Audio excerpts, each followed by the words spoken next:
आपके मन में एक प्रश्न होता है कि राम जी ने लंका जाते समय रावण से युद्ध करने के लिए वानरों की सेना क्यों बनाई?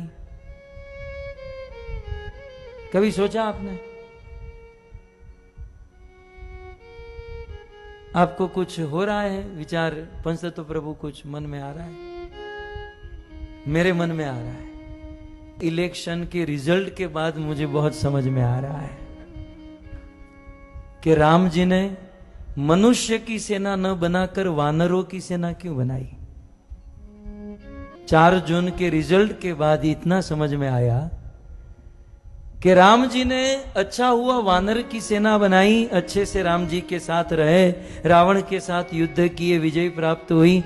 यदि मनुष्य की सेना लेकर राम जी गए होते ना, तो ये मनुष्य राम जी के साथ तो चलते, लंका भी पहुंच जाते, लेकिन लंका जाकर देखते ओ रावण की लंका सोने की बनी है, ये सारे मनुष्य सोने की ईंट, सोने का हार, उसी में रह जाते और राम जी अकेले हो जाते। यही बात नरेंद्र मोदी जी के साथ कल हुई है। सस्ता राशन चाहिए, सस्ता गेहूं चाहिए, सस्ता चावल चाहिए, उस थोड़े बहुत धन रुपये के प्रलोभन में एक साधु का साथ छोड़ दिया भारत के लोगों ने। कितना सुंदर आयोजन नरेंद्र भाई मोदी का था कि 400 से अधिक सीट आए तो आने वाले दिनों में निर्णय लेने में या परिवर्तन लाने में कठिनाई नहीं होगी। लेकिन हमारे अपने ही सनातन धर्मी हिंदू भाइयों ने, बड़े दुख का विषय है, मुस्लिम भाइयों ने 90% वोट किया और ये कहलाने वाले सनातन हिंदू धर्मी ने केवल 50-55% वोट किया। मैं आपके हाथ उंगली देखना नहीं चाहता हूं या दिखाना नहीं चाहता हूं कि हम कैसे हैं, लेकिन बड़ा दुख होता है कि हरि का एक लाल है। 70 साल के बाद कोई एक हिंदू सनातन धर्मी, सनातन धर्मों को आगे बढ़ाने वाला, भारत का नेतृत्व करने वाला, भारत को विश्व गुरु बनाने वाला एक आदमी आया और 10 साल काम करके एक मांग रखी थी कि अब की बार 400 पार, लेकिन 300 पार भी नहीं किए हैं। आधे लोगों ने वोट ही नहीं किया और जिन्होंने वोट किया वो प्रलोभन में फंस गए। मुफ्त का राशन मिलेगा, ये मिलेगा, वो मिलेगा। अरे राशन पानी तो भाग्य की बात होती है, यह दिन दूर नहीं।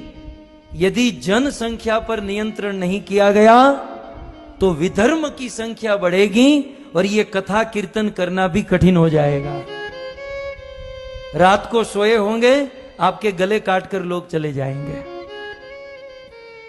इतिहास के पत्ते पलटे ना, छत्रपति शिवाजी महाराज ने यह मुहिम चलाई थी,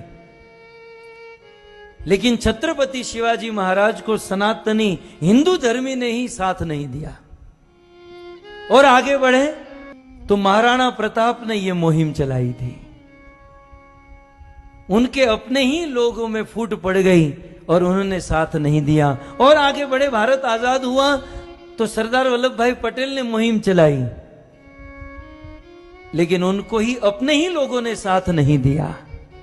और आजादी के 70 साल के बाद एक आदमी 10 साल के अगाह परिश्रम के बाद 400 पार जाना चाहता था, लेकिन हमारे अपने हिंदू सनातन धर्मी ने ही उनका साथ नहीं दिया। मैं तो मोदी जी को यदि मेरी आवाज पहुंचे तो यही सलाह दूंगा, भाई आप 70 साल के हुए हो, खा पीकर मौज करो, ये किसी के नहीं होने वाला है। इनको गुलामी करने की आदत ही पड़ गई है। एक आदमी ने बहुत सुंदर लिखा कि ऐसा लग रहा था कि हिंदू जागा है। ऐसा लग रहा था पिछले 10 सालों में कि हिंदू जागा है, लेकिन कल समझ में आया जागा था बाथरूम करने के लिए, फिर सो गया।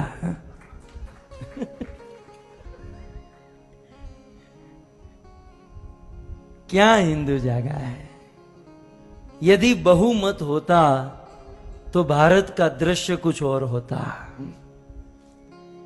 हम अपने आप को भारतीय मानते हैं ना, तो भारत का संविधान थोड़ा बहुत जानना चाहिए, भारत का गणतंत्र हमें समझना चाहिए, और हमें हमारी जिम्मेवारी समझकर काम करना चाहिए था। लेकिन अब क्या करें, ये प्रवचन यदि 2 महीने पहले किया होता तो अच्छा था। मैं भी अमेरिका से अभी अभी आया है? लेकिन हमें तो विश्वास था, पता नहीं ऐसा निकलेगा। एक बात याद रखिएगा, मोदी जी तो प्राइम मिनिस्टर बनेंगे, वो तो बड़ा प्रधान हो ही चुके हैं, लेकिन जो उनको निर्णय लेने हैं वो नहीं ले पाएंगे क्योंकि अल्पसंख्यक है। जो उनको क्रांति लानी वो नहीं कर पाएंगे। तो इस दौर से ये मोदी जी की हार नहीं है, ये हम हिंदुओं की सनातन धर्म की हार है, ये हम लोगों की हार है। और हम लोग वो छोटे छोटे प्रलोभन में हैं। मुफ्त का राशन मिलेगा, गैस का बाटला सस्ता हो जाएगा, तेल सस्ता हो जाएगा, હવે લઈ લો સસ્તું કરજો હવે તમે। धर्म के, इस सनातन धर्म के उजागर करने में एक बहुत बड़ी आश थी, एक बहुत बड़ा होप था।